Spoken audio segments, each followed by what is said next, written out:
Welcome to section 1.6, other types of equations. This section is kind of a mashup of a lot of different things. It's a hodgepodge of functions which can be difficult to understand because each problem could be different. So what I'm going to show you in this video is a bunch of different types of strategies that you can use. Look for highlighted words that are going to help you recognize those strategies. It's an opportunity to learn the concept of problem solving. So looking at a problem and not knowing exactly what strategy to use. We're not going to outline, hey, use quadratic formula for this. Hey, use completing the square for this. It's going to be really up to you to determine the strategy, which is a good opportunity for you.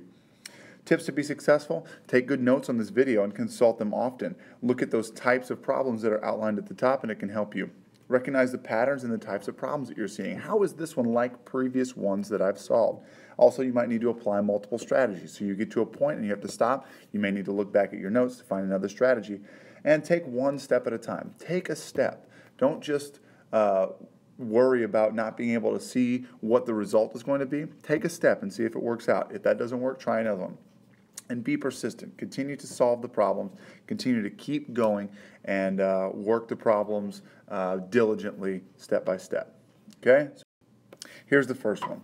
We're given the equation 3x to the fourth equals 48x squared. And so what I want to do first is I want to get it into standard form. So what I'm going to do is I'm going to go ahead and subtract 48x squared from both sides. And what this is going to give us is 3x to the fourth minus 48x squared equals 0. And this is known as general form. We're familiar with it because we have seen this as we've tried to solve quadratics. We set it equal to 0, then we're going to try to find those zeros. What I can do from here is I'll take out the greatest common factor. And so I'm going to take out a 3x squared from both terms, and that leaves me with x squared in the first one and a minus 16 in the second one. Everything's still equal to 0. Well, you see it gets a little bit simpler now because now I have a difference of squares here. And so what I can do is I can keep my 3x squared and I'll factor this one into x plus 4 and x minus 4. And what that gives me is three things that are still equal to 0. So I've got 3x squared equals 0, x plus 4 equals 0, and x minus 4 equals 0. So as I'm doing this problem, I come up with three solutions. Either x equals 0, or x equals minus 4, or x equals 4. And those are going to be my three solutions that I'm looking at as I get done with this problem.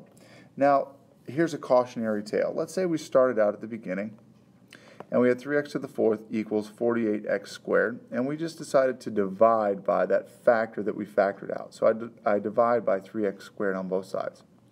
I'm left with x squared equals 16, and so if I take the square root of both sides, I'd have x is equal to plus or minus 4.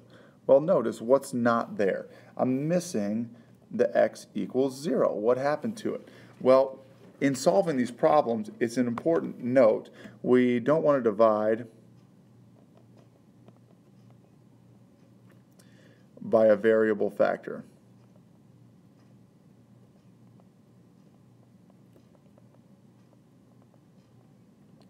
Okay, so if we divide by a variable factor, it could give us some of the solutions, but not all of them.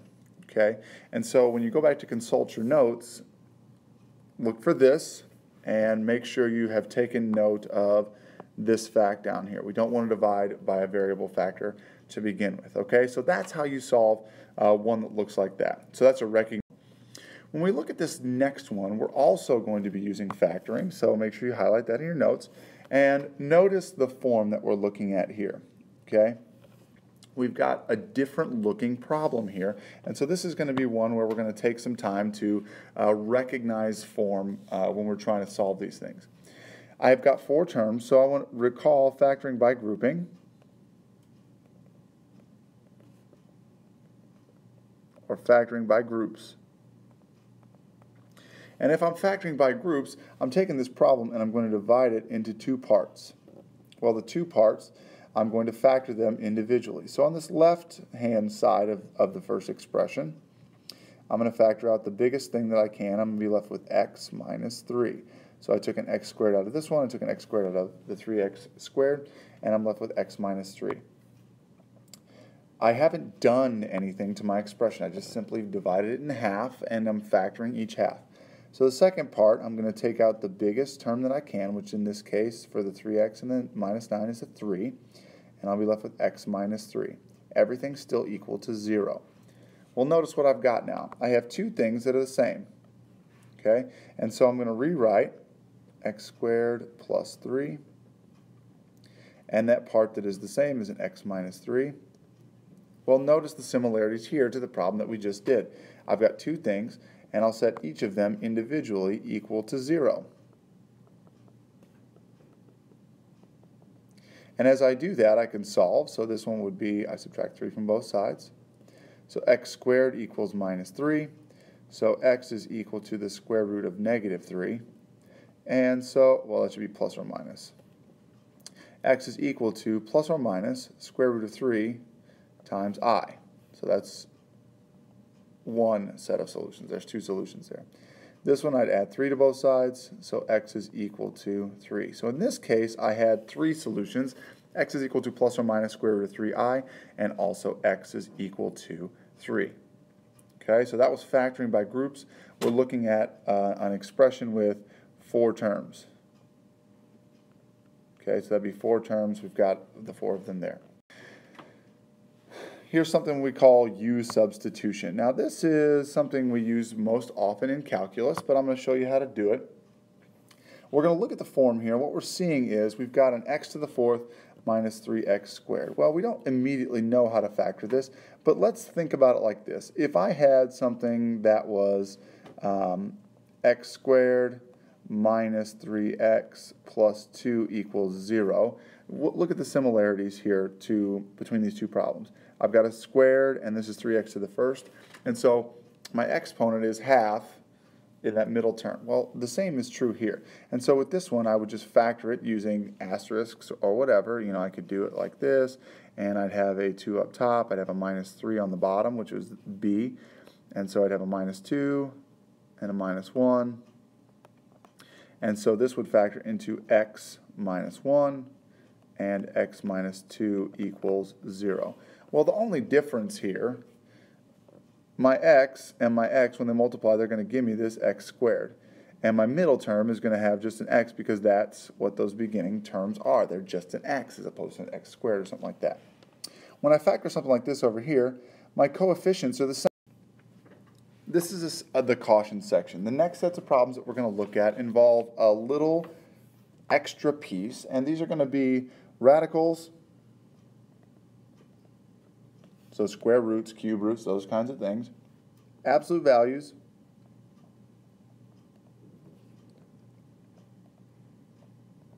and fractions.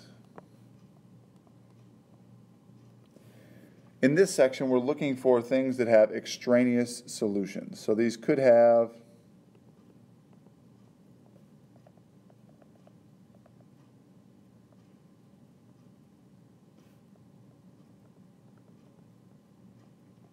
so we need to make sure, because these could have extraneous solutions, make sure you plug them back in.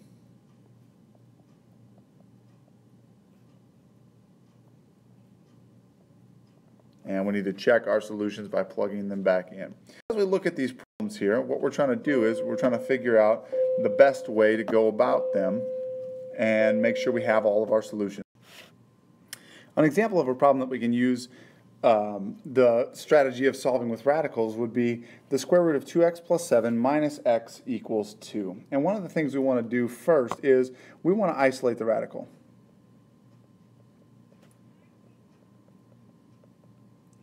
And by isolating the radical, that's going to allow us to square both sides and eliminate the radical. And so I want to get it by itself here first, so I'm going to add x to both sides. And what I'm left with is going to be the square root of 2x plus 7 on one side. And on the other side, I have x plus 2. At this point, I can take both sides and square them. And by squaring both sides, I'll eliminate the radical, so I'll have 2x plus 7 on this side. And on the other side, I have x plus 2 squared.